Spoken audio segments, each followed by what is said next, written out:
Yes start.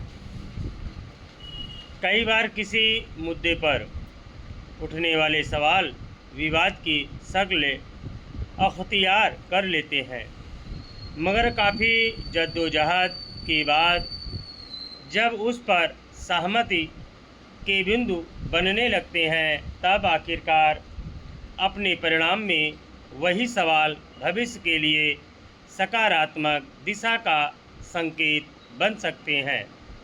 NEET 2026 के प्रश्न पत्र लीक होने की घटना निश्चित तौर पर सरकारी तंत्र की विफलता और लापरवाही का सबूत थी, लेकिन उससे ज़्यादा चिंता की बात यह थी कि लाखों विद्यार्थियों के भविष्य को लेकर सरकार बहुत ज़्यादा फिक्रमंद नहीं दिखाई दे रही थी। इससे स्वाभाविक तौर पर विद्यार्थियों के बीच असंतोष और क्षोभ की भावना पैदा हुई और उसी को काकरोच जनता पार्टी नाम के एक नए बने समूह ने संगठित स्वर दिया। हालांकि इस मुद्दे पर दिल्ली के जंतर मंतर पर हुए विरोध प्रदर्शन और ख़ास तौर पर संसद मार्च के आह्वान के दौरान विद्यार्थियों के खिलाफ पुलिस ने जिस स्तर का बल प्रयोग किया, उससे सरकार के रवैये पर तमाम सवाल उठे।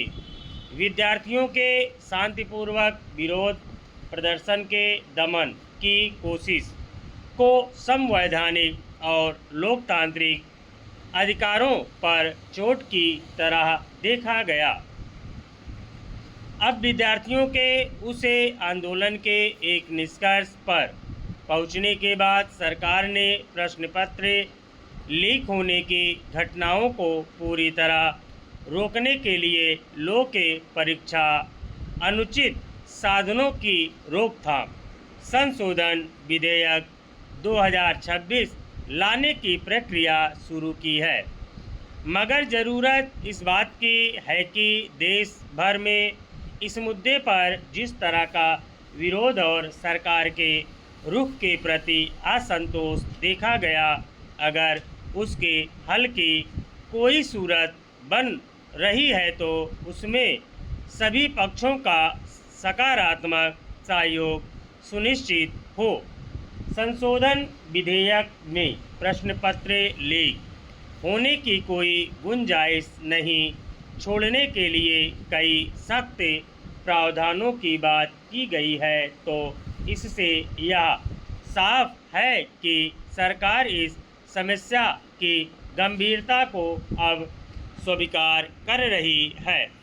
मगर यहीं इस बात की ज़रूरत है कि इससे संबंधित सभी पक्षों पर विपक्षी दलों की भी विस्तृत राय ली जाए।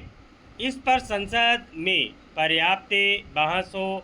दूसरी ओर आंदोलन के बाद जिस तरह तत्कालीन शिक्षा मंत्री का इस्तीफा हुआ और सरकार ने अपने कदम पीछे खींचे, तो अब विपक्षी दलों की भी यह जिम्मेदारी बनती है कि वे प्रश्न पत्र लीक होने की घटनाओं पर लगाम लगाने की कोशिश में अपना सक्रिय और सकारात्मक सहयोग दें। सही है कि नीट 2026 का प्रश्न पत्र लीक होने की घटना कोई पहली बार नहीं हुई थी।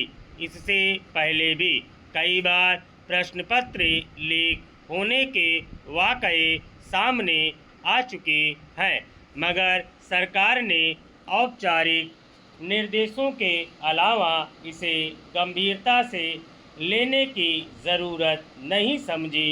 इस वर्ष भी अगर विद्यार्थियों ने सड़क पर उतरकर अपना आक्रोश जाहिर नहीं किया होता और उनके प्रति पुलिस के रुख की वजह से सरकार कटघरे में नहीं खड़ी होती तो शायद एक बार फिर बात आई गई।